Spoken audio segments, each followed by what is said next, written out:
Is there anyone from SD6 on the call to give a Senate District Chair report?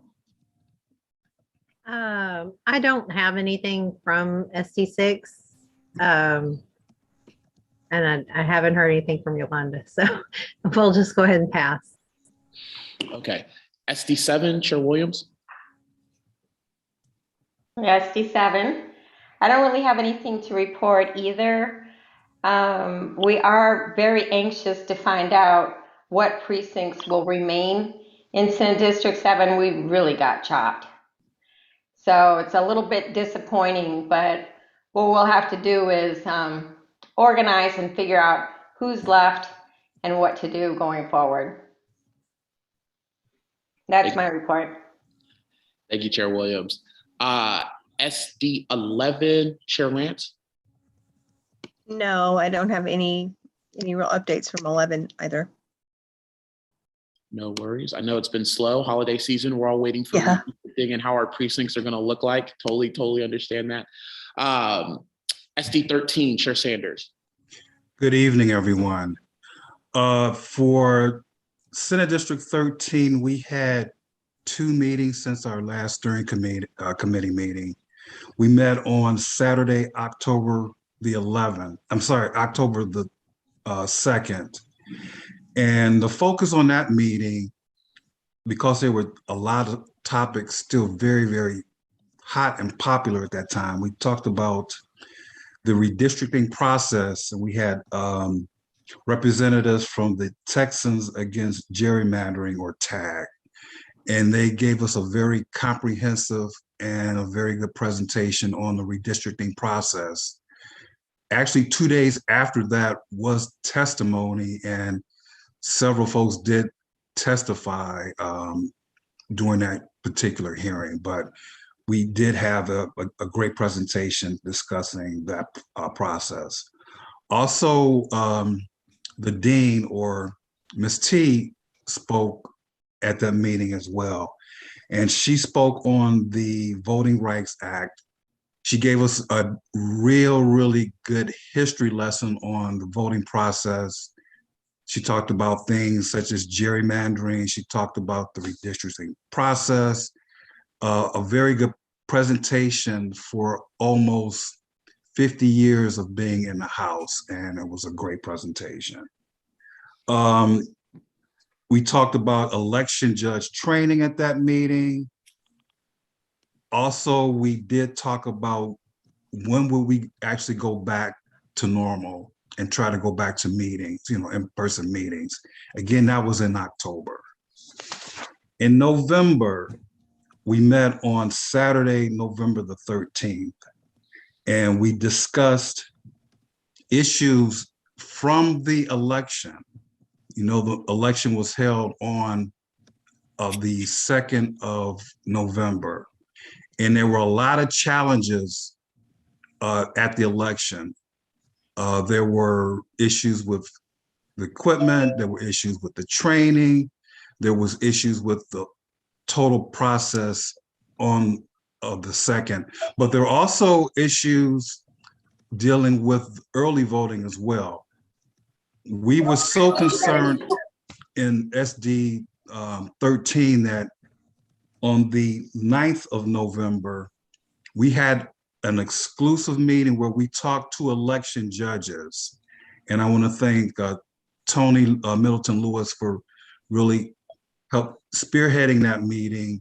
And really, we had a heart-to-heart with many of the election judges voicing their concern about, again, the training, also the process, and what are we going to do going forward? You probably realize we only maybe had a 10% turnout on November the 2nd. And there were several issues with the power. Power went up, it went down. I didn't finish my election until close to 9 o'clock. Went to turn in my equipment at NRG and didn't leave NRG until after 12 o'clock Wednesday morning. So hopefully this will spearhead a task force, and it's something that, you know, SD 13 wants to be a part of. So we talked about that. Going forward, we are meeting with precinct chairs to see where their concerns are. We want to make sure that we get out the vote. We also want to make sure that they're properly trained. So we talked about quite a bit of things, but in a nutshell, those are some of the things that we are looking forward to going in 2022. Understanding that it's going to be a very challenging year for all of us, but at the same time, we have to be do our due diligence and make sure that we are on task for 2022. That's my report for Senate District 13. Thank you so much for that thorough update, Chair Sanders, and I appreciate it. And I love the idea of the task force as well, too. That sounds something that's very promising, and hearing feedback from election workers. I know that we've talked to the EA's office about that as well, too. Also, before we move on, there's two people that also have my name on this call. Can you please unmute yourself and identify yourself? There's an Otis Evagaro and another Otis Evagaro. I presume it's some SD chairs that have joined.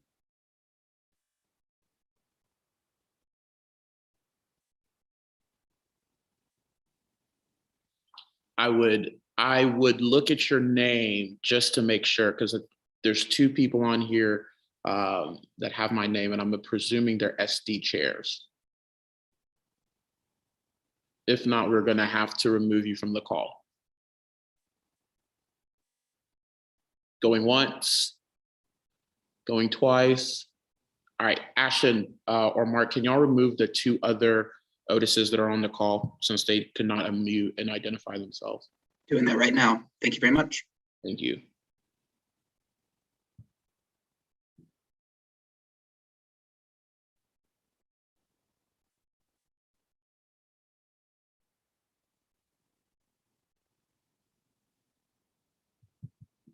All right, sweet deal.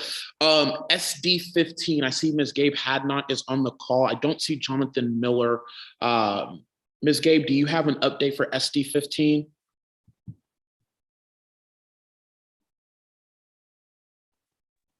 No, I don't have, I wasn't informed that Jonathan wouldn't be on the call. I don't have any updates as far as vacancies or any of that, but we had a meeting a week ago, a couple of weeks ago, and nothing new. Okay. Thank you for that. All right. Moving on from SD 15, SD 17, Chair Garrett. Hey, it's Eliza. We do not have anything to report. Okay, sweet deal. Thank you, Chair Garrett. SD 18, I do not see Dwight Ford on. Is there a representative for SD 18 on the call?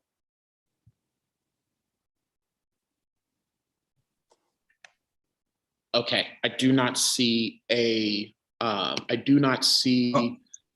Otis, I just saw a note from Jonathan, and he asked, why was I removed? Yeah, I see the text too. If you all can respond to him in the group message and tell him why he was removed. Thank you, Elise, I appreciate that.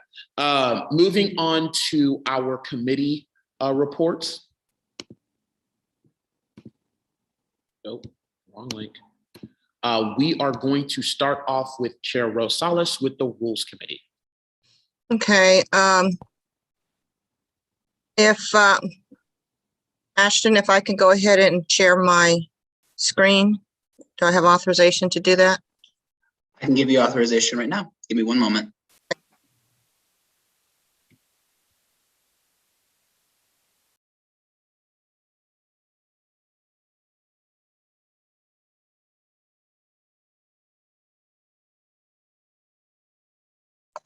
Rose, I've made you the co-host for a moment, and if you share your screen, then I'll just pull you out. All right. Yep, Thank you so much. I appreciate it. Okay, let me go ahead and do this one here first. Okay, first of all, I hope you can see my screen. It says starts with Article 3 meetings. The Rules Committee has been meeting every month of last year, and their last meeting was on November the 4th. And these are some of the changes that we are proposing to the committee, to the CEC, and I'll just kind of go over them briefly. Some of them are just kind of grammatical consistency changes. For instance, just kind of clarification, just that when in this particular part of the section of meetings, Article 3 meetings, where we're talking about CEC meetings for clarification, we added, if you'll notice here, we've added CEC meetings here just for clarification because of where we are in the particular section. We changed things like from PEN days, from the numerical 10 to 10 days to be consistent. Resolution minutes, minutes of the last meeting, written report, standing committees, proposed budgets. These are some additional changes. Then as it pertains to remote and hybrid meetings, in the event that that is something that we do continue on, there's some additional language that we need to add or remain in there. Then we talk about here, start talking about budgeting. During the 30 days before the proposed budget to be considered by the CEC, the county chair and staff will conduct at least 2 non-public remote meetings for precinct chairs. It goes into detail about how those meetings are to take place, who is involved or has the ability to be involved in those meetings, which are basically members of the CEC, are the only people who can participate or be involved in those particular meetings. There's also clarification that if they are appointed to the actual finance committee and they are non-CEC members, in other words, they are members elected from their Senate district to sit on this particular committee, but they do not, they are not members of the CEC. Only those people who are non-CEC members, if they're elected to this committee, have the authority or the ability to participate in these discussions. We go into here the portions of the steering committee which deals with confidential documents shall be non-public and include only precinct chairs and non-precinct chair members of the steering committee's participation. Continuation on the hybrid meetings, just a little bit more clarification on that. Clarification that there's no secret ballots in the rules. The next one I have here is, and this particular, on all of these proposed changes, the committee, myself, David and Jerry have sat down with Otis and have gone over these and reviewed these changes extensively before making them, so that he was very much a part are involved in these decisions. So I didn't want anybody to think that we were just arbitrarily making these changes without any type of input from the chair. This is a little bit more clarification. This pertains to Article 5. We're changing it to just Finance Committee to Finance/Fundraising Committee.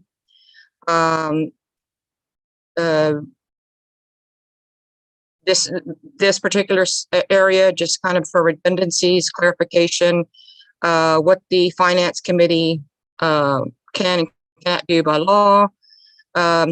When the Finance Committee must meet, it's no later than May 20th of each year. The county chair will submit to the Finance Committee for review of the budget.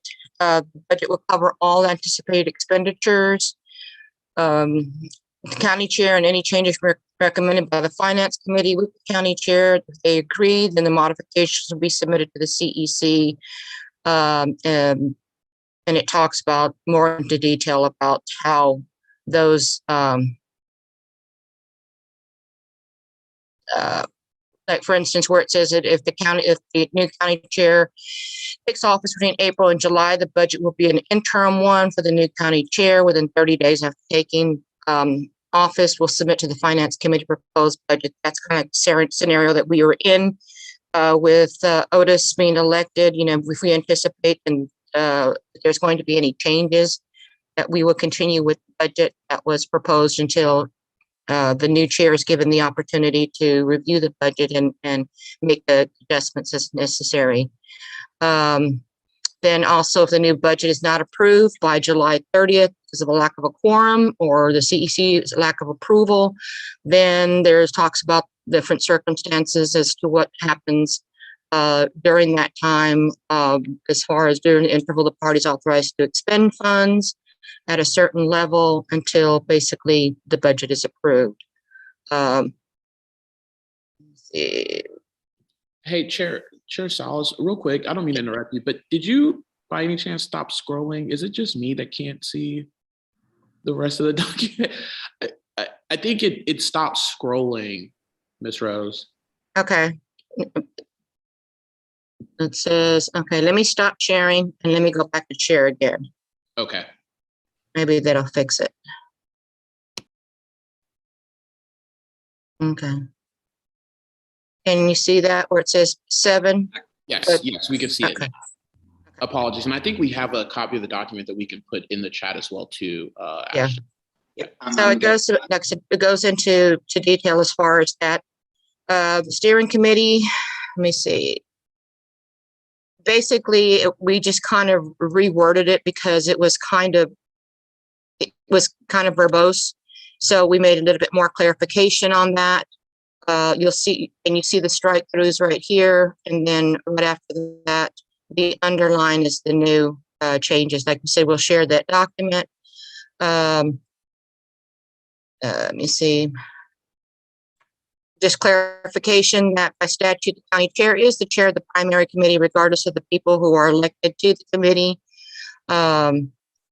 Some just minor changes within here. Let me see. Just clarification, change it from the fundraising committee to the finance fundraising committee, the audit committee. Just kind of clarification that the audit committee can perform additional functions as the CEC or the county chair directs, just clarification for that appointment. And that's basically it. Like I said, it will be shared with the, I think it's in the chat. If not, I know Ashton will have that circulated if you have not received it. I'm working on converting it as we speak. All right, thank you, dear. And our next meeting of the Rules Committee will be on January the 13th at 7 p.m. Just wanted to let you know that is, we do have a meeting date for our next meeting. And that concludes my report. Thank you so much, Chair Salas. Is there a motion to, is there a motion to adopt the rule changes to be placed on the CEC agenda? Yep, I move that we put those rule changes on the CEC agenda, qualified that the CEC members will get to see it in advance. Is there a I second? assume. This is Rose. I second it. And yes, the requirement, thank you. The requirement is that the CEC must receive this with 10 days prior to the meeting, which is, I believe, December the 14th. So I'm sure that after this meeting, the notice for the CEC will go out and it will definitely include these changes. Absolutely, absolutely. Thank you. Chair Lisa Garrett moves a motion that the proposed rule changes be put on the CEC agenda. Chair Rosales of the Rules Committee seconds. Is there any objection? Chair hearing none. Linda, did you have an objection? Okay, all right. Just want to make sure. Chair hearing none. The rule proposed are now been placed on the CEC agenda. The next report we will hear from is from the primary committee, from Rob Itchison. Hi, everybody. Can you hear me? Yep. Okay, great. I'll try to make this quick, but give you as much factual data as I can. So the primary committee has met, I believe, 3 times since I was appointed deputy chair. The last meeting we had was on November 11th. The thing we did was compiled a lot of data about polling locations because we wanted to make sure our focus was to make sure that polling locations that we will be using for the 2022 primary election are equitable and reflect our community in a way that's appropriate. So we compiled a bunch of data. We had some very productive discussions among the primary committee about how to use that data and how to inform that data with the lived experiences of people on the ground who've done work at all of the polling locations. And so I want to take a moment to thank everyone on the primary committee who has put a lot of work into that thus far. It's been a lot so far, but it's been very informative and very helpful, and I'm confident it's going to lead to a good result for Harris County. Now, it's not all good news. Unfortunately, the number of polling locations that we are going to have for the primary election is going to be 375 instead of a little bit more than 700. That is because the Republicans refused categorically to even discuss a joint primary election. And because of the number of election machines available, the number that the elections administrator says that we are able to facilitate with the machines that we have, those new machines, is 375 locations across the entire county. So that's about 30, 40 locations less than we had the last primary election. So we are cautiously optimistic that we can try to prevent some of the problems that happened last time, but we are having to work with our Republican counterparts to determine locations. That process is ongoing right now. It is in the heat of things as we speak. The Republicans have shared a list with us, and we've gone through it. I think there are a lot of good overlapping lists. I am confident that the overwhelming majority of polling locations that we will settle on with the Republicans and the elections administrator will be in Democrat majority precincts and locations. But we'll be working on that over the next few weeks. And the deadline that the elections administrator has set for the finalization of the polling location lists, I can be correct. It's the December. It's the Friday before Christmas, I believe. So December 23rd or 24th, I think, or 23rd perhaps. I'm sorry, I don't have that date in front of me right now. So that's where we are right now. We'll be meeting in earnest again with the primary committee. I don't think we've set another meeting just yet. I had a death in the family last week that kind of uprooted sort of some of the momentum on this, but I assure everybody that we're back focused on it and doing the work. So I think that pretty much covers it. Rob, thank you so much. Thank you so much for taking your time out to be here too as well. And our thoughts and prayers are with your family as you're going through that, and you're sticking to the mission. I you know how much I greatly appreciate you, brother, and thank you so much for being on this call. Moving on. Otis, before we move on that, I do have a question for Rob.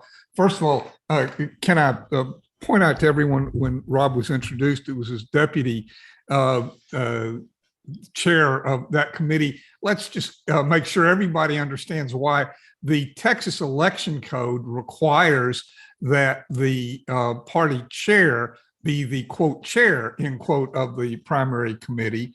And so the way that we in kind of Harris County have somewhat gotten around that is by having a deputy chair who really is the same as the chair. So Rob, he should be, thanked for his duties really as chair, although his title is deputy chair. But the more significant question that I actually did have, I had in the back of my mind a recollection that the voting locations for the primary had to be approved by the CEC.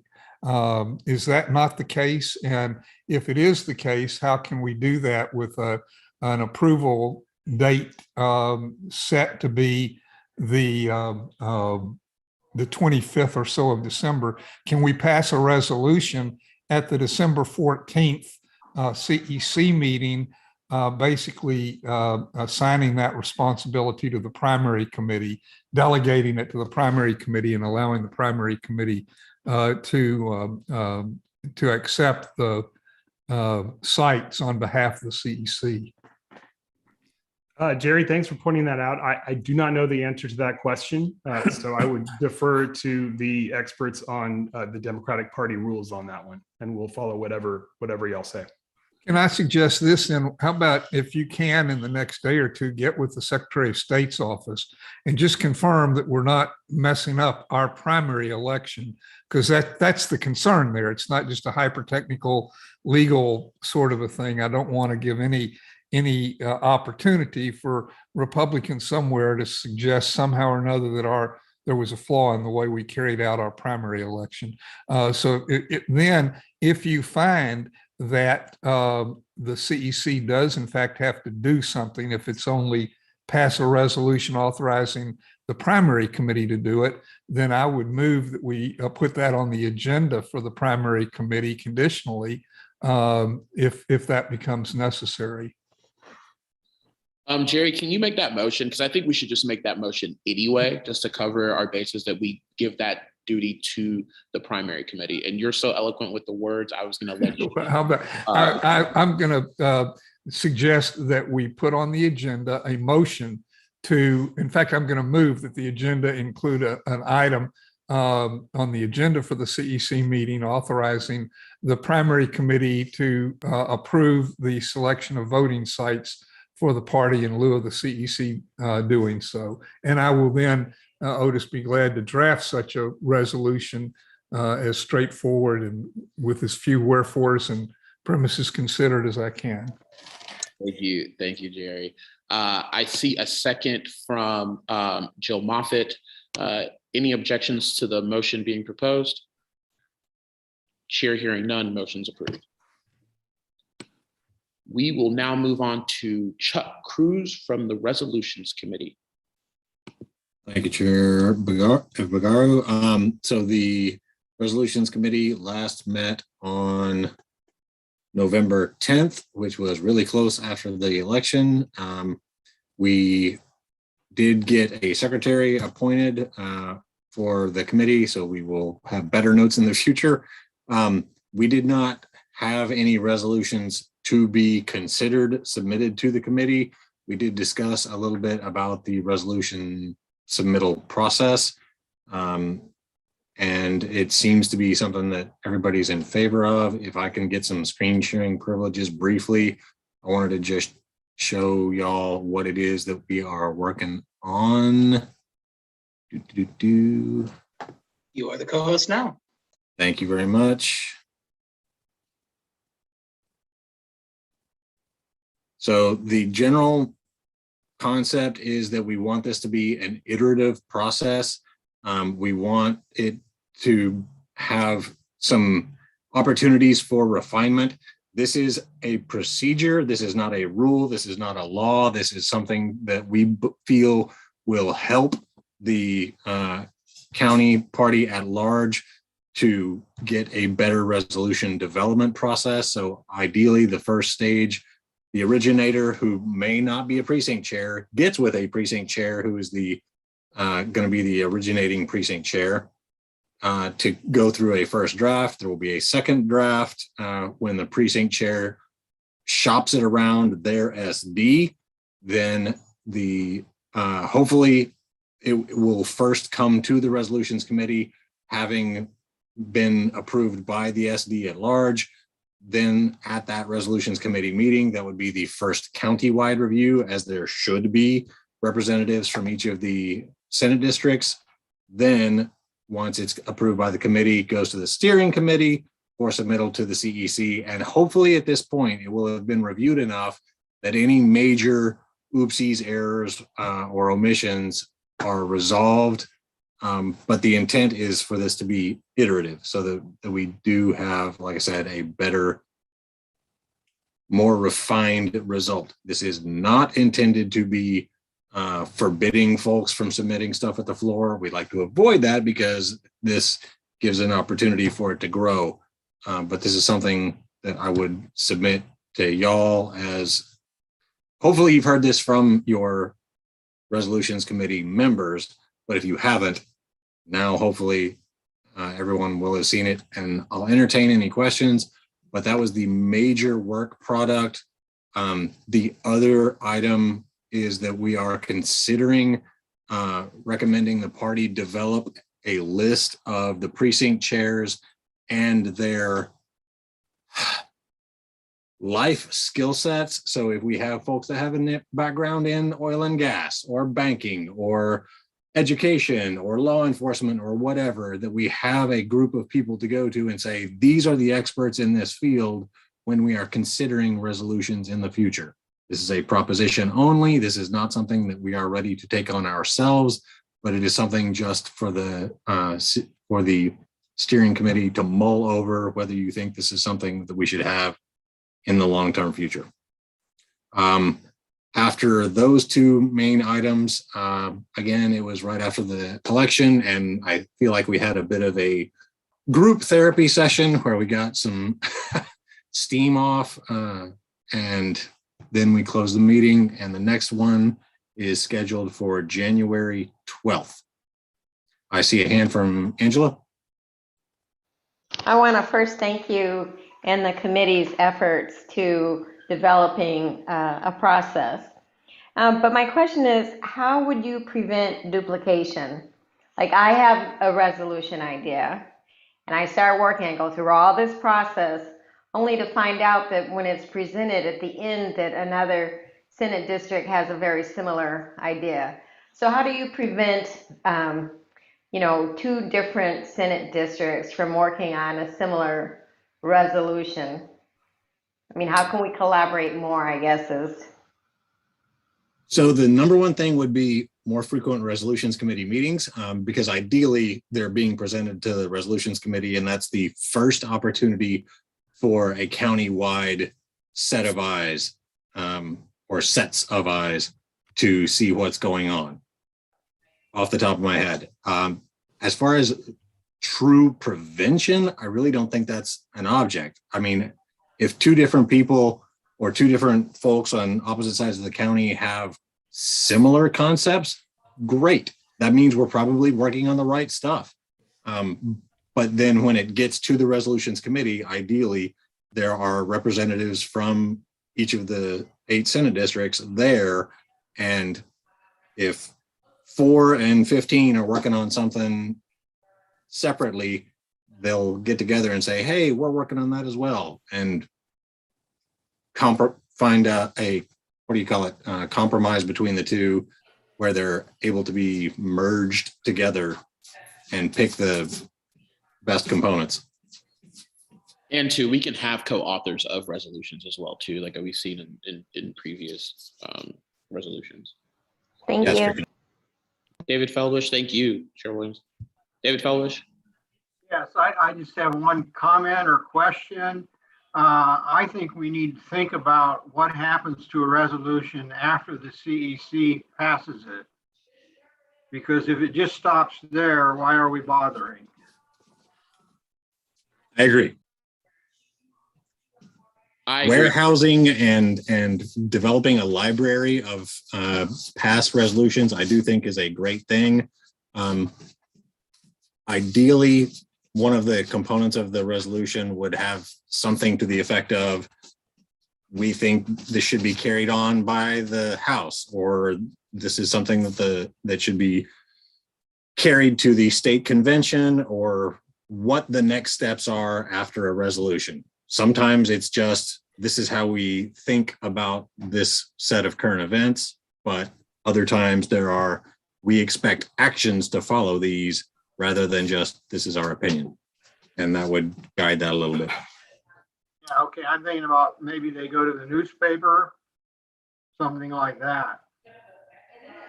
Yeah, David, and you're raising an excellent point. So some of the things that I've thought of too is that number one is forwarding these resolutions to TDP, right, to the Texas Democratic Party, especially being in Harris County, the largest county, biggest party that we have in the state of Texas, forwarding that.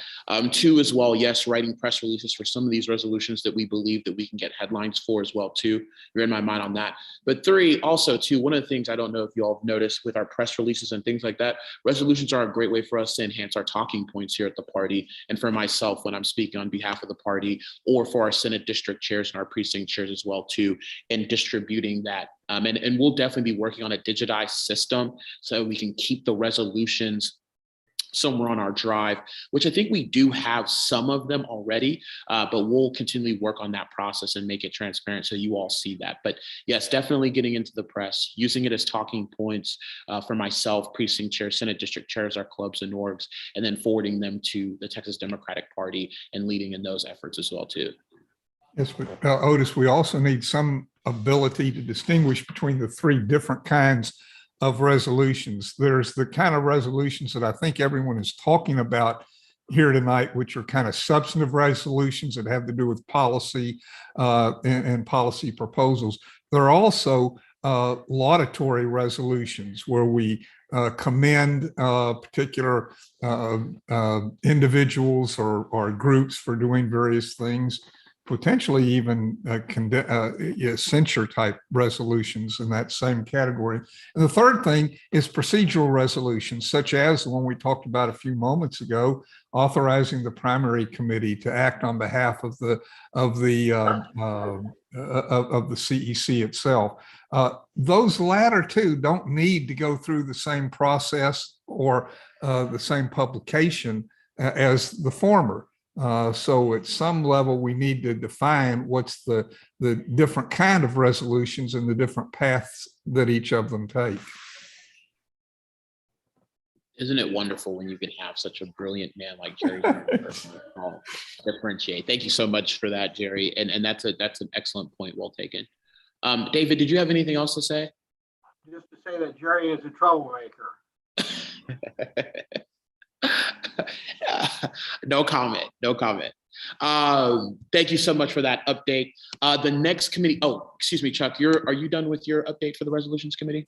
Sweet deal. Thank you so much for that. Next update is for the fundraising committee, which will soon hopefully be the fundraising finance committee. I'm still talking to a few folks to chair that committee. We really want to be intentional about who we put in that seat. But I will give an update for our fundraising efforts. We now are a little bit north of 575 sustaining members, which is up about 120 members from when I started. We are really rocking with our grassroots fundraising, like I told you we would. We love seeing the $5, $10, $15 a month sustaining memberships coming through. Rufi Natarajan has done an excellent job with that program. And Benjamin Hernandez with Human Age Digital, who does our fundraising, they do a fantastic job with our emails as well.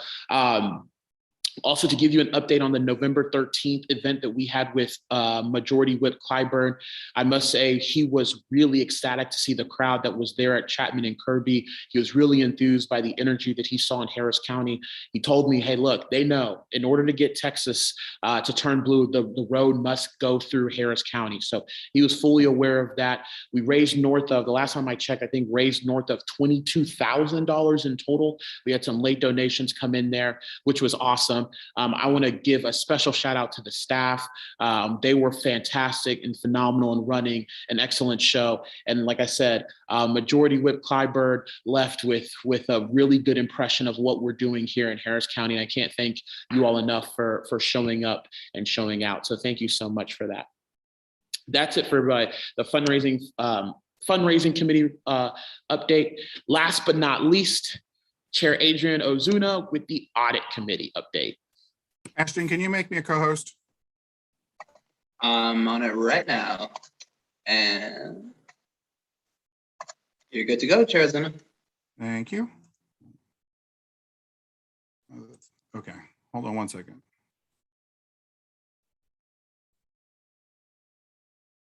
Okay, the audit committee met yesterday, pending the 2020 audit. It is still outstanding with concerns over the 2020 TEC filings and the Act Blue reports. It is a preliminary report that's incomplete because it needs information from those reports, but there are items that can and should be acted upon from that preliminary report. The first one is compliance functions reporting for HCDP should be outsourced. That's already being done. They have hired BE Consulting and they are doing the TEC and FEC filings at this point. We recommend bookkeeping functions be outsourced. A part-time external person should come in and balance the books and make sure all receipts are in order for expenses and deposits. They should work in concert with the CPA and be compliant to make sure that HCDP is imbalanced, and those procedures should be documented. The third one is elected officers of the party, the secretary and the treasurer should have an increased role in oversight and dual and internal controls. This is especially true with the EFT wire authorization function, such as secondary approval in accordance with Article 5, Section 1 of HCP's bylaws. Those bylaws state that any check over $10,000 requires a second signature. So in accordance with, I will tell you now, no bank checks for second signatures. It's all automated unless there's something that is deemed out of ordinary. However, there are other ways that secondary oversight can be implemented, specifically since there are a number of wires and EFTs that are done.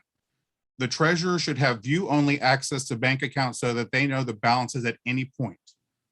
The audit chair is requesting a meeting with HCDP's bank to discuss treasury management and other banking services that are being utilized. Basically, I would like to meet with them and find out exactly what's being offered and what is not being utilized or underutilized. I was a treasury officer, so I know exactly what I'm talking about when it comes to banking services. So I would like to have that full conversation, but I need the authorization from HCDP to discuss HCDP's accounts, basically. I can't do it externally, it has to be done internally. B, compliance. LLC should meet with the subcommittee or the full audit committee to explain the filing functions and reporting differences at the federal, the FEC, and state TEC levels. Part of the problem was that we had is the preliminary audit looked at a lot of FEC reports, but didn't look at TEC reports. And with that chunk missing, there's some data that has to be added in order for the picture to be more complete. And then the last item is continue subcommittee work with those outstanding items for the TEC filings and Act Blue filings. The Act Blue part is basically, if you haven't worked with Act Blue is the foundation of democratic online fundraising. And there are multiple robust reports available in Act Blue that give you all kinds of sectional data.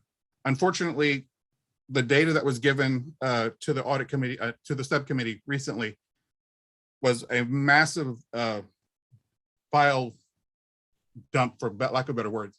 And it needs to be refined and sectioned out so they can get the data they need in a much more manageable way. David? Yeah, I'm just curious, do you have a ballpark figure on what all this outsourcing is going to cost? I do not. You do not, okay. And that's part of the problem, is it has to be discussed with how we fit it into a budget. But the problem, let's back up. Remember, Kevin Hampton used to work for the party and he was an internal bookkeeper. So there was already a person inside HCDP that was doing this function. And it's not really a full-time job.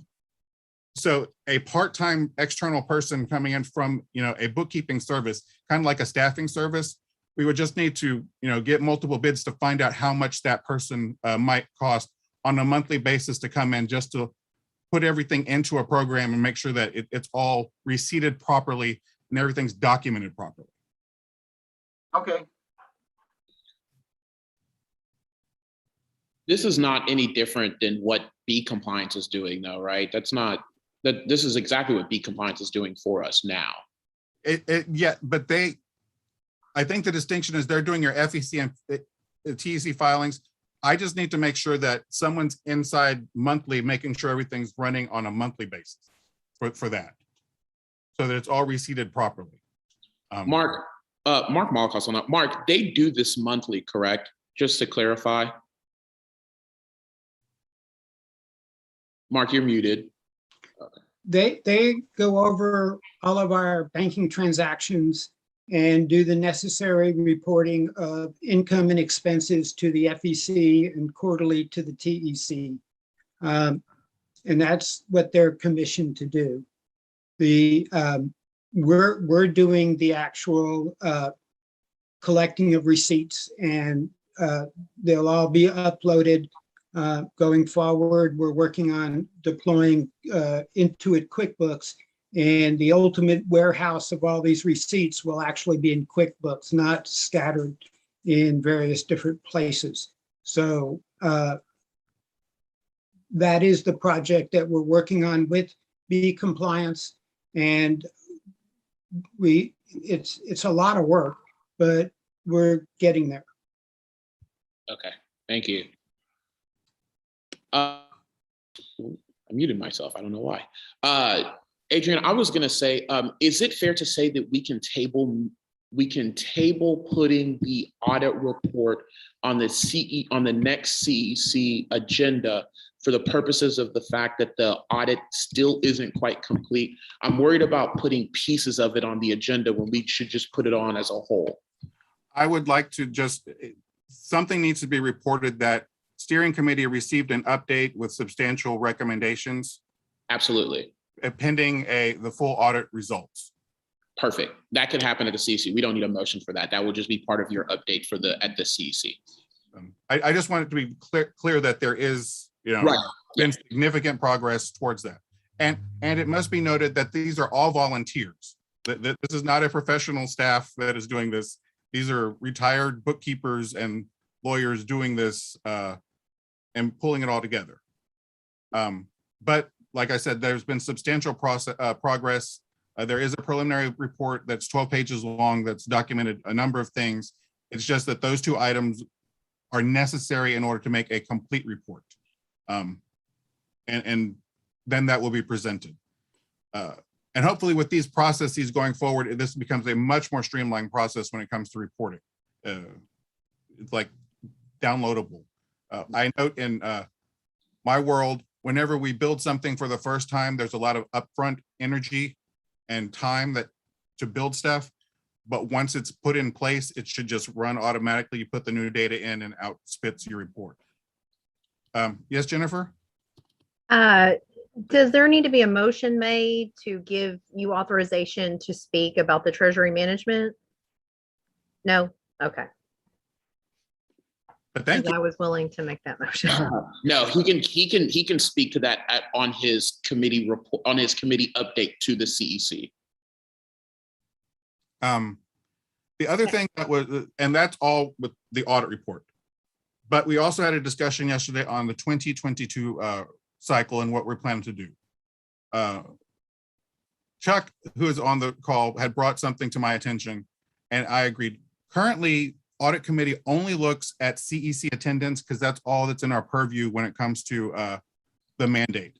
But one of the things that he had brought up and we had asked prior and we want to do going forward is to review all precinct chairs' van access and the last time that they accessed it. And the point of this isn't, to point fingers. This is to become a training tool to let the Senate districts know who's accessing van, who isn't accessing van, and they can find out whether people want van access or don't. And I know from the meeting that we had 2 Saturdays ago, that van access is no longer the fundamental point of what HCDP is doing when it comes to field. In other words, van isn't critical for each person to have. There are ways to access those reports and get the field plan out there in other ways. And I definitely appreciate that. But at the same time, if we can get more people more comfortable with using van, this is the way to do it. And you don't have to, people feel singled out in the large, saying of, these 80 people aren't accessing van. If it's done on a quiet level at the Senate district level, and they just know who's using van and when the last time they used it, or it was cut off, that's, something for them. We've done those reports in the past, Adrian, and we just need to sync them up. They're available now if we need them.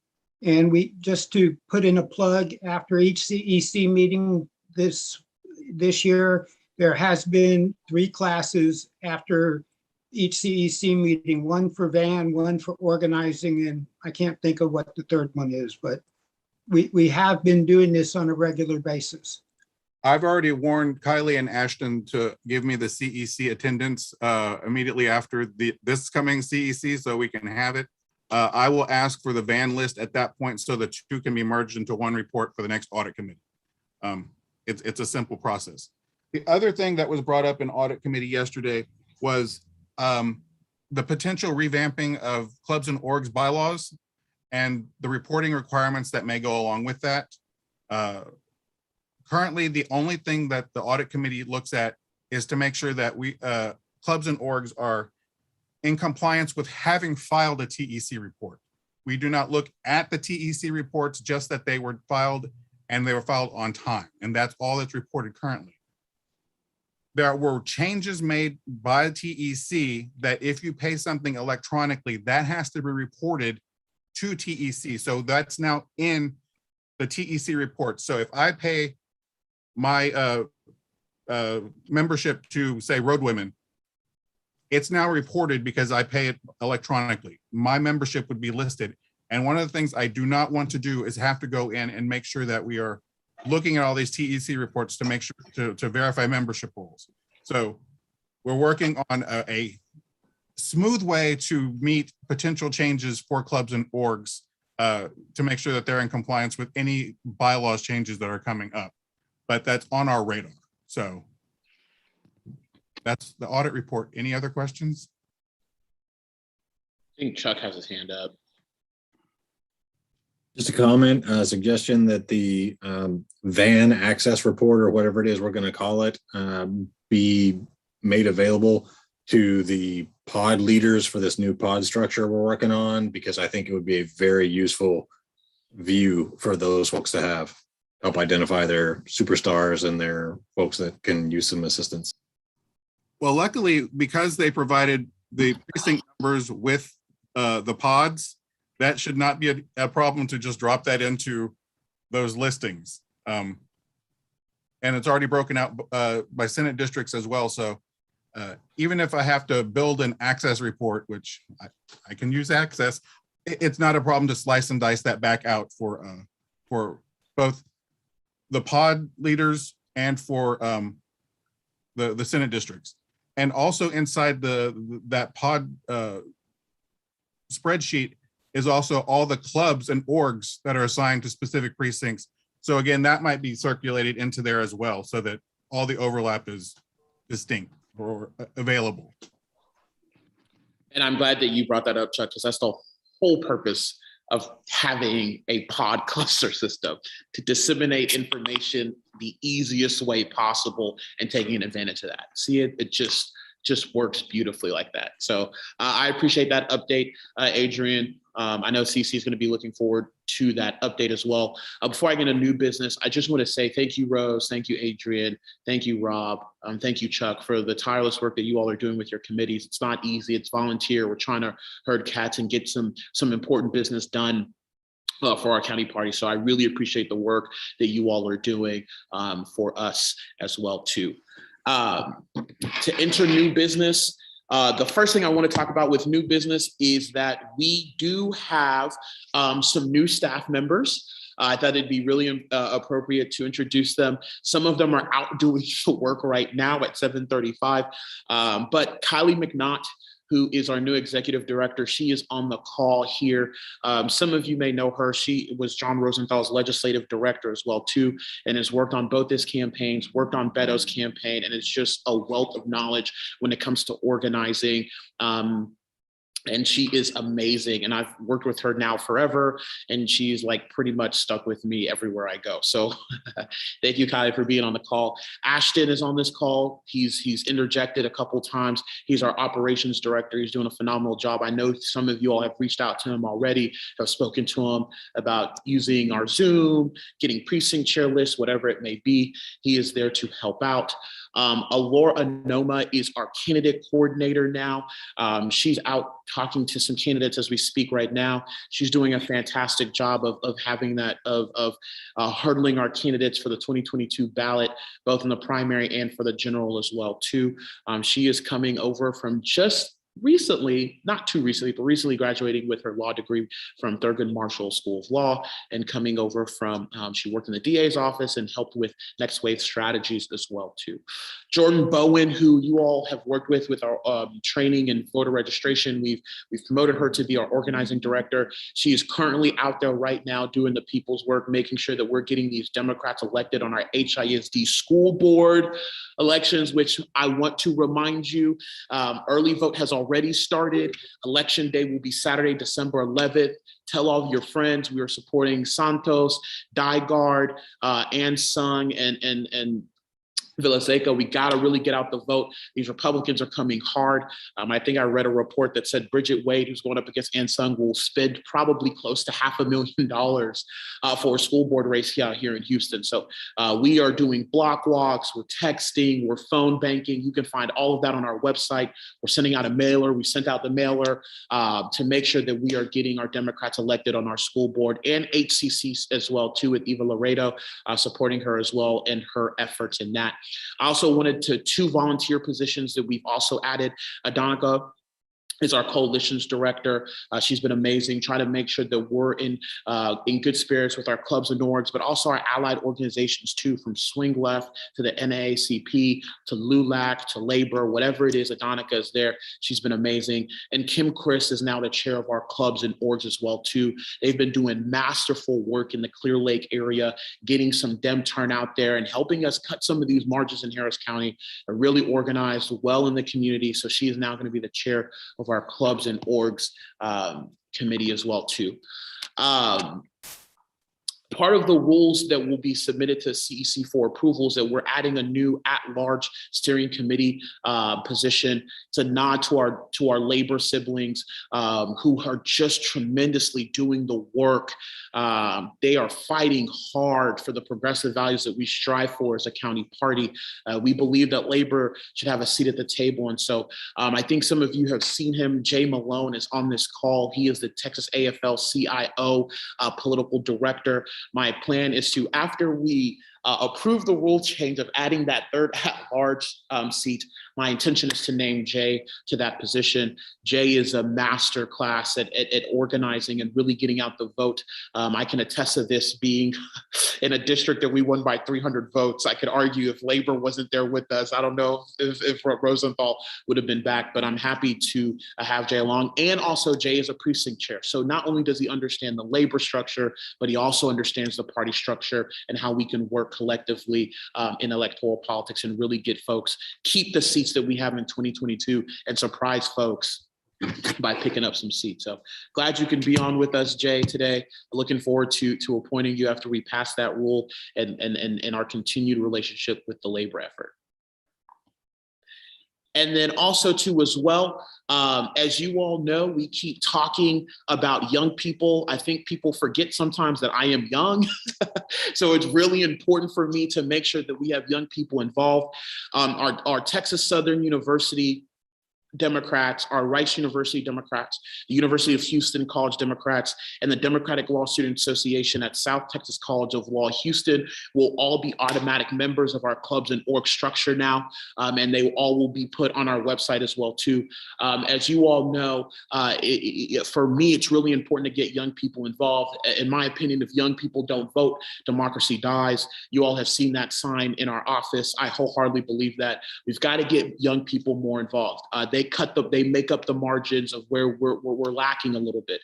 And we're going to continually talk about their issues. And with the help of Rice, TSU, U of A, to Democratic Law Student Association, I believe we can do that. In fact, the day that we had the Jim Clyburn event, they had an event of their own. And I was super happy about that. I wish I could have gone sitting on the HUID board before.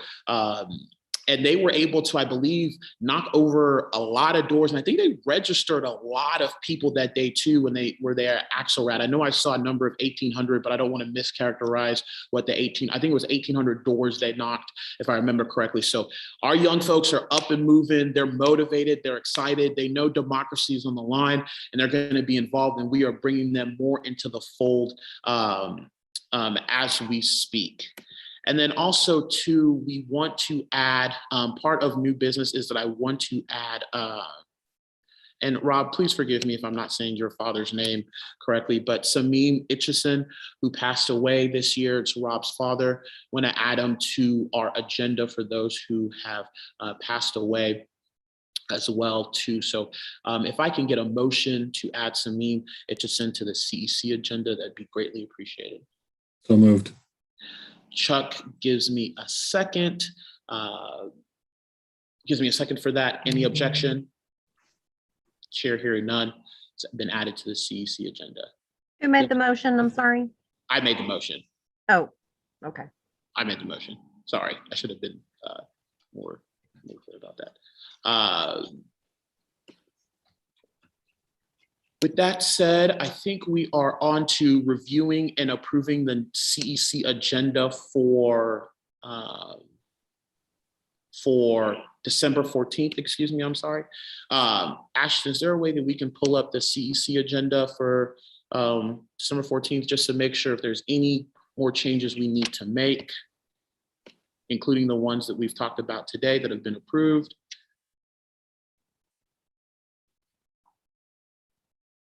If you could scroll down.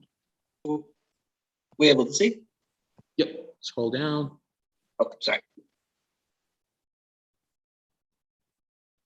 Scroll up. Is there anything that we are missing? David?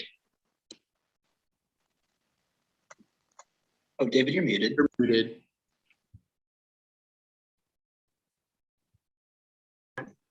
There we go. You're unmuted. Okay.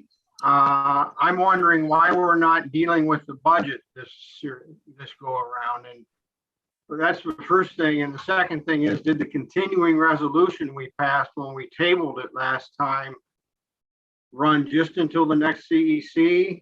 And do we need to do something more, or did it continue until we pass a budget? So Jerry, are you wanting to answer that, or do you want me to answer Yeah, that? no, we passed the whole budget in August, David. That was the purpose for the meeting. However, there was one item in the budget that was tabled that does need to be brought up under the old business. That is the item having to do with the proposal for paying precinct chairs some amount of money that they could use for precinct organizing. That has to come back before the CEC as unfinished business at this meeting, but the budget itself has been approved for the rest of the year until next June the 30th. Yeah, yeah. And then to deal with the amendments that we had, from my understanding, it went to the Rules Committee. I'm pretty positive that's how that went. But it went to the Rules Committee with the proviso or whatever that, and it's the way the new rules are structured, that it comes, since it was made by a precinct chair, if the Rules Committee, which doesn't recommend it, or if it does, it still comes back onto the agenda at the next CEC meeting. And that would be, and Jerry, correct me if I'm wrong, that would be rectified through the new rule proposal that will be put, that is on the CEC agenda. If I understand what you just said, Otis, the answer to that question is going to be yes.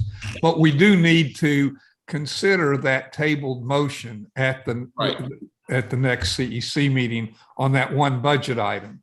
In the future, there is the new rules that we've proposed to be adopted. There is a specific set of procedures for how proposed changes to the budget go, and they go by starting, they have to go to the party chair and to the budget committee, finance committee for consideration. Yes, okay. Aliza? Yeah, so my understanding is that there were the 3 amendments that were tabled. One was somebody named Brandon who had something about adding something to the budget for Young Democrats. Yeah, I had an amendment that had to do with the number of staff at HCDP. And then there was a third one that Gail had that was about reimbursing precinct chairs. Yeah, and we can go over the minutes, but the first one that Brandon had, he withdrew. The second amendment that he had about the staff failed. And the third one was the only one that was tabled was Gail's amendment about reimbursing. It wasn't about reimbursing precinct chairs. Gail's amendment was about paying precinct chairs. Right. Yes. So there's only one amendment that was tabled. That is my recollection. You can review the minutes from the could the secretary please take a look at that? But that is my recollection as well, Otis, the way you just started. That's exactly what happened. So I looked at it before. There's only one amendment that was tabled, and that was Gail's amendment to pay precinct chairs. The second amendment you brought up about the number of staff failed, and Brandon's amendment, he withdrew that amendment. David, do you still have a question? Your hand's still raised. It's okay. And I don't know if, because I know we were in executive session for that, and I know Jennifer is going to have to look through it. What we can also do, Eliza, too, is email you too, and email the rest of the steering committee about what happened with those amendments. But there's only one amendment that's been brought up that we will add to unfinished business for the CEC agenda. Rose?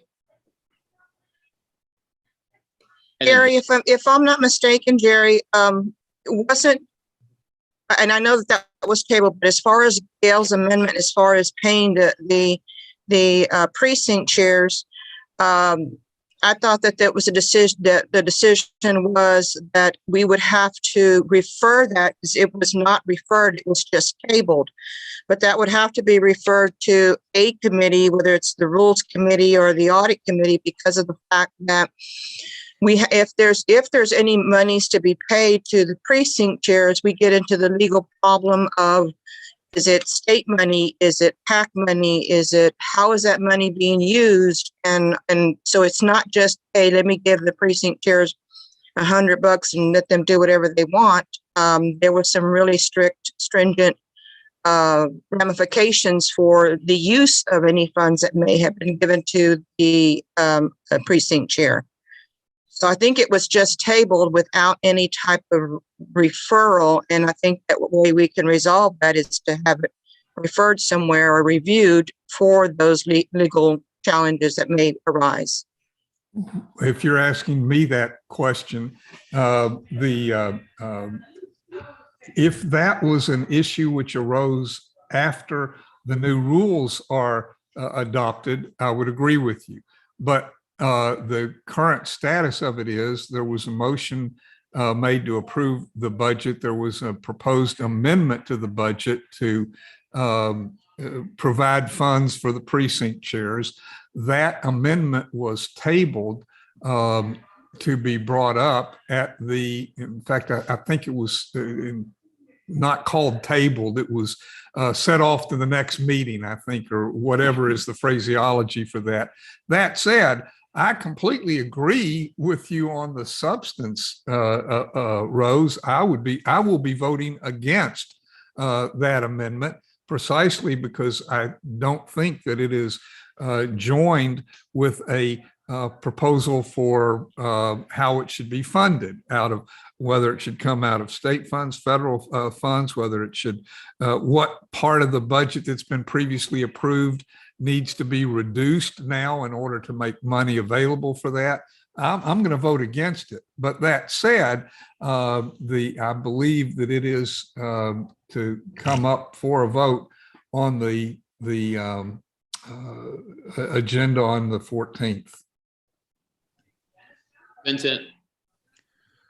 So this might fall under unfinished business or new business.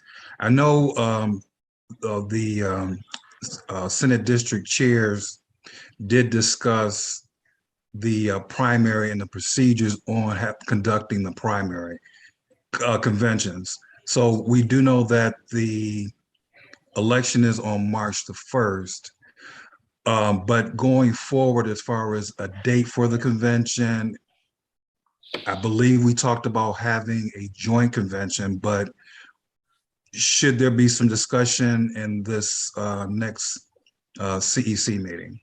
So my suggestion is that I think that the Senate district chairs need to get together first and have a conversation about where we go from a joint convention before we talk about it with the open body, so that we have somewhat of a plan of what we're going to do moving forward.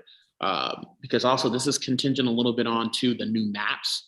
It's going to look a little different as well too. So we're going to have a conversation with our Senate district chairs first before we bring it up in CEC. So hopefully we can have that sooner, rather than later. We can have that meeting. I leave it up to the Senate district chairs. Well, I'm definitely ready. Awesome. Jennifer?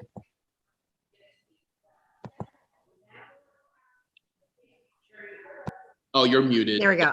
Since I was elected at the end of the last meeting, Yeah. I wasn't taking any notes, but I did look through the minutes. The executive session, I don't know if it should have been documented or not, but there isn't any notes about it other than there was an executive session. The minutes that were submitted, it does say that there was a motion to postpone consideration of all the amendments to the budget. And I guess they haven't been, I guess that hasn't been acted on. So just a just to let everybody know what the minutes actually say. Can you repeat that, Jennifer? It's what now? It says there was a motion to postpone consideration of all the amendments to the budget. And then it says there was a poll, so there was 139 A's, 2 nays, and 1 abstention to postpone the amendments. Okay. Now, if it was actually more detailed, we may need to review the recording or the polls that were launched or something, but that's what's documented. Okay. Yeah, and we'll get with Audrey to our old secretary and then go back and look at the recordings too as well too. David, do you still have your hand up? Did you have something to say, David?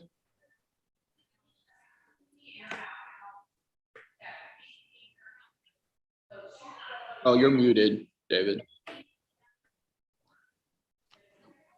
Oh, I finished. Do I have to put my own hand down, or does somebody do that one? There we go. We could put it down for you when you're finished. Rose. Yeah, I just wanted to kind of clarify Jennifer's comments about the executive committee. There will not be detailed notes as far as the discussion within the executive committee. The discussions, the only thing that will be ever reported out of an executive committee would just be the committee met to very generic to discuss a budget matter. So that's basically the nature of an executive committee, whereas detailed notes would not come unless it was the executive committee is going to present a motion to the CEC that XYZ will happen. That's it. So we wouldn't ever have detailed notes about what was transpiring within or the lengthy discussions that took place within an executive committee, an FYI. Okay.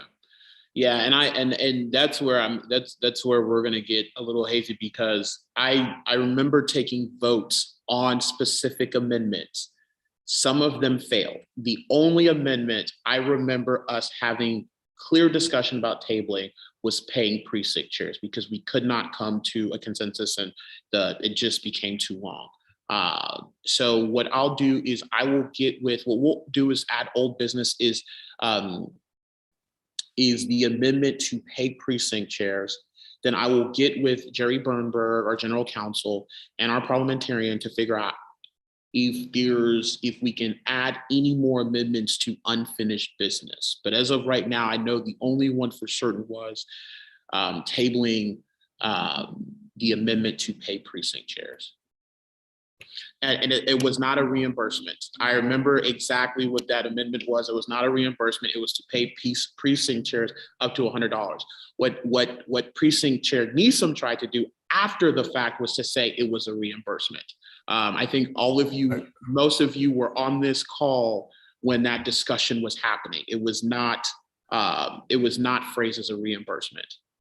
Otis, when I used the term reimbursement a few moments ago, that was not an intentional or recollection or anything. I think you are correct. The motion that was there was a motion to allow precinct chairs a certain amount of money to do work in their areas, but that they would also have to provide receipts or a program or something like that. I don't remember how the rest of it was to work, but I did not mean to use the word reimbursement in any kind of a technical term before. I also believe that the correct way to handle it at this point is the chair gets to rule that there was previously it wasn't a motion to table, by the way. I think it was a motion to postpone. I think that Ted told us the difference about that. There was a motion to postpone consideration of the proposed amendment until the next CEC meeting. The chair is free to rule on whether or not any other motion is in order or not. If the chair rules that there are no other pending amendments which have been postponed to this meeting, the chair can so rule and there won't be any. If the chair gets challenged, then there would be a vote on a challenge to the ruling of the chair. Or alternatively, rather than go through any of that, if someone is just, very much wanting to present that motion again, then you could make that proposal by sending it to the Finance Committee and letting the Finance Committee work through it and go through the path that's set forth in what I think are going to be the new rules to bring it before a CEC meeting in the future. Correct. Angela, I'm going to get to you. Okay, Angela, if you can ask your question, and I'm going to ask for Ted's ruling on this, our parliamentarian. Okay, I was just going to ask, if we are going to vote on this at the CEC meeting as an amendment, then shouldn't we have all these questions answered on the legalities of it and how it works ironed out before presenting it? Yeah, that was always my issue with this amendment. I think there's a lot of legalities to this. I think that we're not thinking this all the way through on a larger scale of a county of 5 million people in precincts of 1,012. That is going to actually be more now. And also, too, HCDP's got to pay for a field program, staff, and making sure that we're getting Democrats elected up and down the ballot. So I think these will be points that we brought up in the discussion as well, too, Ted, I was wondering, some of the stuff that Jerry just mentioned, is any of this things that we can do from a parliamentary procedure? Well, this comes up every day, like never, but I don't think when you postpone something to a later date and then you bring it back up, that amendments are off the table. So if previously the language was payments and now the language is changed to reimbursements, that strikes me as someone making an amendment. An amendment would require a second, and then you vote on the amendment, and then you proceed to take on the entire document if the amendment is approved. That is my best shot on something that I've never, I'm about to turn 78 years of age, and I've been doing this since I was about 21. I don't recall this ever happening before. I can do further research. Thank you. I'd greatly appreciate that. And we can talk offline about that. I think Chuck Cruz had put in there too, also, it would immensely help if the topic of is that a typo? What? No, okay. To precinct chairs was written down. I thought it was a typo for whatever reason, and available to review and debate. I don't think that there was a formal written amendment written by Gail. I'm not going to put words in her mouth. I'm going to reach out to her and see if she does have a written amendment. I saw what you did there. I reach out to Gail to see if there is a formal written amendment, and that we can have and then send it out to the steering committee. But we will put that on unfinished business. Thank you, Eliza, for telling us. Can I say one more thing, Otis? Yes, sir. Something that Jerry said, and I think he's absolutely accurate, and that is that if you go about doing this, then you have to go and reconsider or revisit your budget and figure out where the money might come from in order to make the books be accurate. Yeah.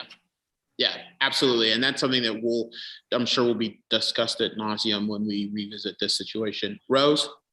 Could this, Ted, could this be, could Otis just refer this to the Finance Committee for further review? At this point, I know it's been tabled, but can it at this point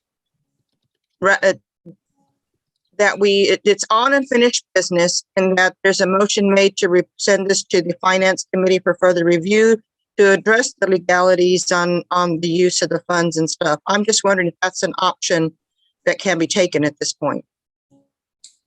I'd be happy to answer that if you deem it appropriate, Otis. So it's a decision that's up to the chair, essentially. Is that what you're saying, Ted? What I'm saying is, number one, do you want me to respond to what Rose had to say? And now that you've sort of posed that as a question to me, I assume that I can. And what I would say is that the reason you refer things to committees is to expedite business. If the Finance Committee is going to meet before the next CEC meeting, then it would seem to me that that would help to accomplish that purpose. If the committee is not going to meet and it's just a matter of sending it off to a committee where it will languish, get lost, and perhaps die, then it would probably be wise to not refer it to a committee. And I presume the Finance Committee meets prior to the next meeting of the CEC. No. Jerry, you have your hand up. Yeah. First off, in the way the unfinished business addition has been written, it says tabling an amendment. It actually should say postponed amendment to pay precinct chairs. And that actually, I believe that correct. Oh, I'd get rid of the word "and." The postponed amendment, we have to consider that as unfinished business there. And that, I think, Rose, answers your question. If it were a motion that had been tabled, I think that Otis could do something with it, but that wasn't the motion.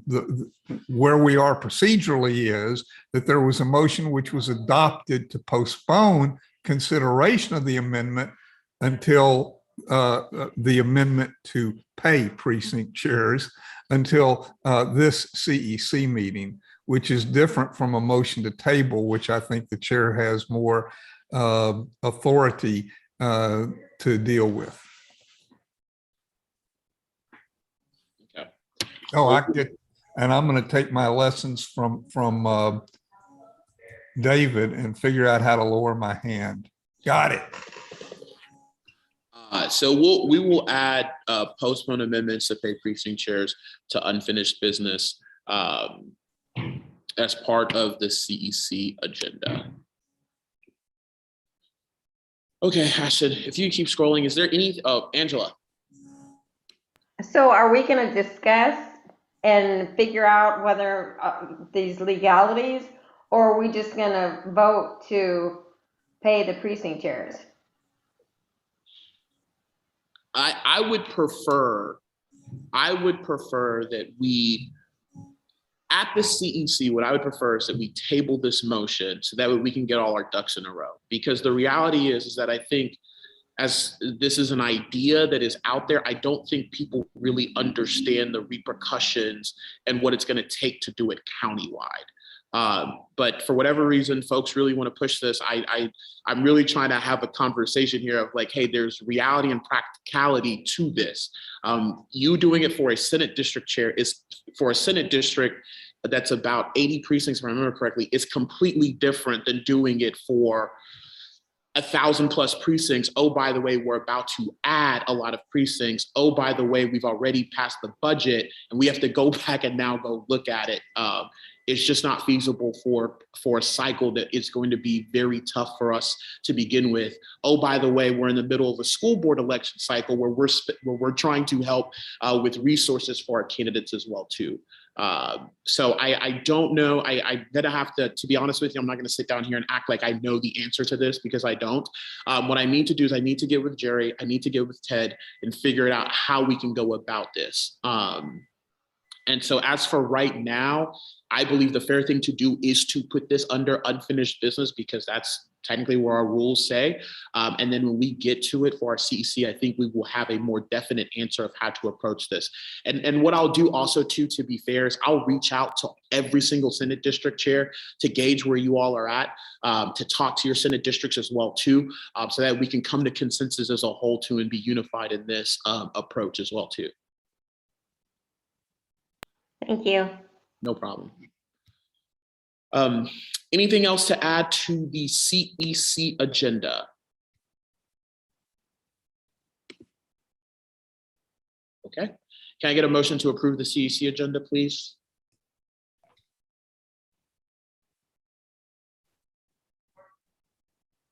I move that we approve it. David moves to approve the CEC agenda. Is there a second? I second. Vincent Sanders seconds to approve the CEC agenda. Any objections? I object. Okay. What are you objecting to? I object to the new business excluding the tabling of a different amendment, which Okay. I proposed at the last CEC, and then it was tabled, and it just totally disappeared off the agenda. So that's why I'm opposed. Okay, that's fine. Ted, from my understanding, we would now take a vote, correct, on the objection of approving the CEC agenda? Or discussion? We go to discussion and then we vote. Ted's muted. Ted, you're muted. Discussion and then take a vote. I'm sorry, I thought someone else unmuted me. I think before you vote, you ought to get Eliza to state the two motions that she wants added to the CEC agenda and vote on those things before you vote on the entire agenda. I don't think it's very clear what she wants on the agenda that has been excluded. Is it not typically understood that anything that any SD chair wants on the agenda appears on the agenda? No, that's not. An NSC chair can't just put something on the agenda. So for clarity's sake, Ted, to just streamline this conversation, what we're asking is, she just objected to the motion of approving the CEC agenda. Do we need to have discussion first before we vote on the objection that she has laid before us? Yes. Okay, so we'll have discussion on Eliza's objection, and I believe the vote. She gets to speak first. Correct. So we'll have 3 in favor of Eliza's objection, 3 against Eliza's objection. So if you are in agreement to Eliza's objection, please raise your hand. I thought you were going to have discussion first. Yes, we are. To raise their hand so I can call their name to discuss. Yeah. Eliza, do you want to go? Yeah, I mean, I'm just not sure what there is to discuss. Just to refresh, I made a motion. Brandon had made a motion about the youth thing. I can't speak for whether his was rescinded or not, but I made a motion about amending the budget lines under payroll expenses, salary, payroll, tax, insurance. The proposed budget was 8 paid staff, 6 full-time, 2 part-time. I moved that we amend the section to a lower number of paid employees. Someone seconded it because they wanted to hear the discussion. We had 3 pro, 3 con.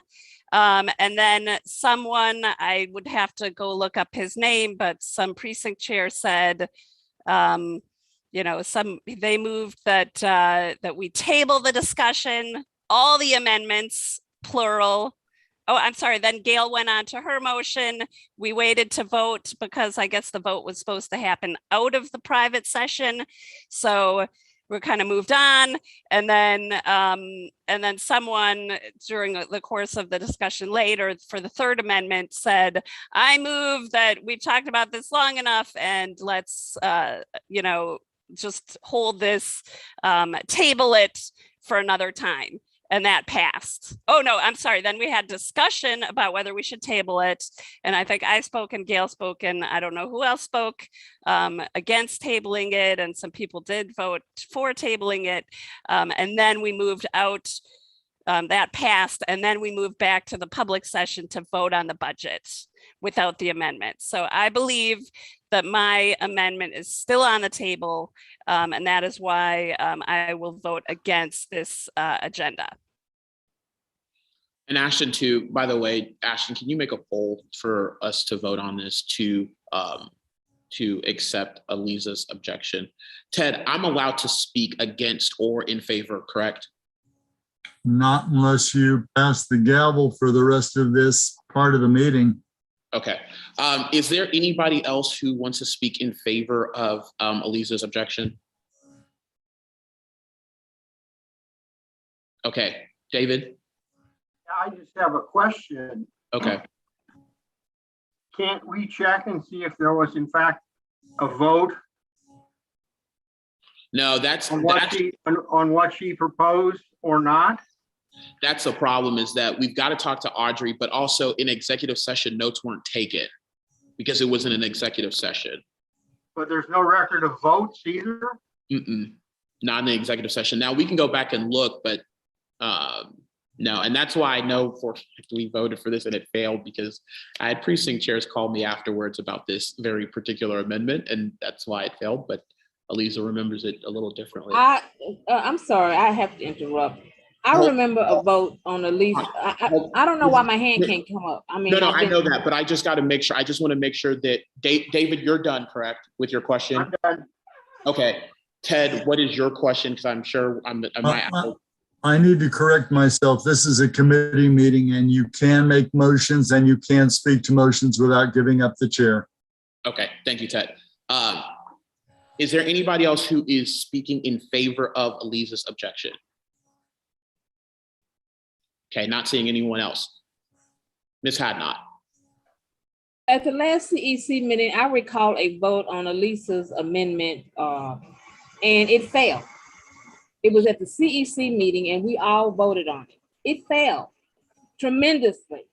And I don't know why we bring it back up. I don't know where it is in the minutes, but I recall voting on that particular item that Eliza had put before us, and we all voted on at the CEC meeting, and it failed. So I don't see why we need to put it on the agenda again, because it's already done. We passed that. Yeah, and is there anybody else who wants to speak in opposition of Eliza's objection? I'm going to be one of those. So if there's another person, because I take it as Ms. Hadnot speaking against her objection. And I'll go anyway and wait for somebody else to put their hand up. But yes, we voted on this amendment. In fact, the reason I know it is because Eliza just recollected how this went. We had 3 for, 3 against. We voted for the motion. It failed. No, that was, sorry. Eliza, you can't speak now.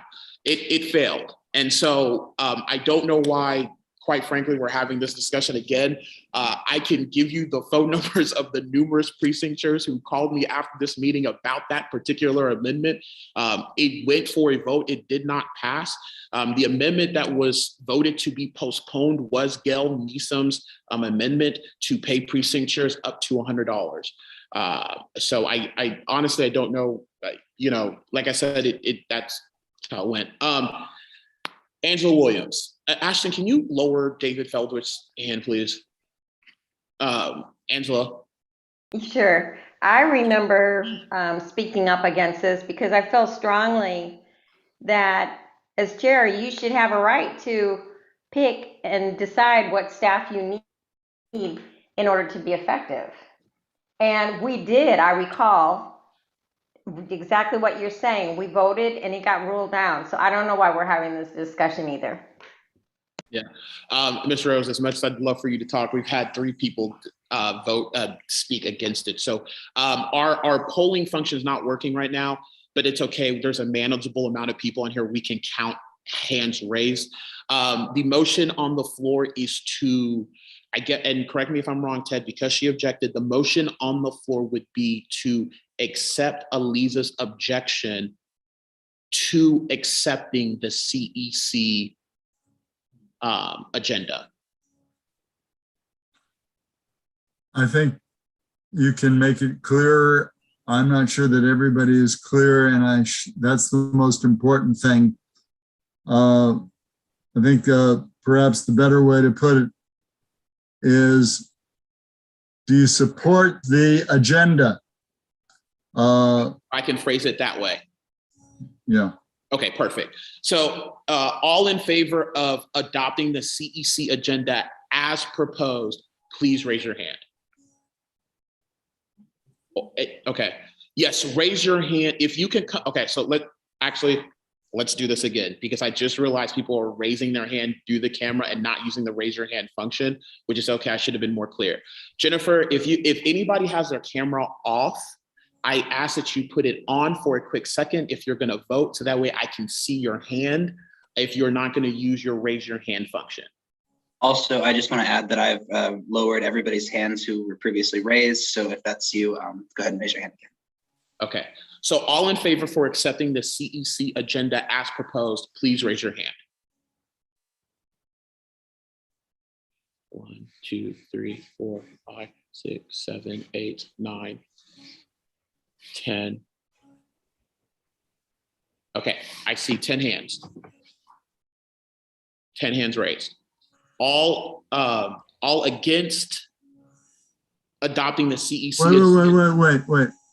Make sure everybody puts their hands down. And I hope just now I saw hands up, and I also saw the computer functioned hand up. And so some people's hands, it appeared 2 hands were up at the same time. I did not double count those. Okay. For those who object to the CEC agenda being adopted, please raise your hand. I see 1 hand. So with 10 ayes, 1 nay, the CEC agenda has been approved and adopted and will be on the docket for December 14th, Tuesday, December 14th. Our next steering committee meeting, I'm going to be very transparent and honest with you all. I'm still working on the dates of that, only because, as you all know, for precinct chairs, the filing will be January 15th through February 15th. So what I'm going to do is I'm going to have a conversation with Jerry Bernberg and our elections department on what our next steering committee meeting is going to look like. Either we are going to have it in January, where we're going to have an in-person CEC meeting for filings for the precinct chairs, or we're going to have it in March and have a different filing system set up for the precinct chairs for the new precincts that will be adopted for county commissioners court. So there's 2 tracks of thought there. I'll repeat it again. Either we'll have a steering committee meeting in January for a CEC meeting in January, so that way we can try to file as many precinct chairs as we can, or we'll either have one in March after the primary, and then have the steering committee then for a CEC meeting in March. And then in January, we would have a different filing set up for precinct chairs that is outside of the CEC meeting.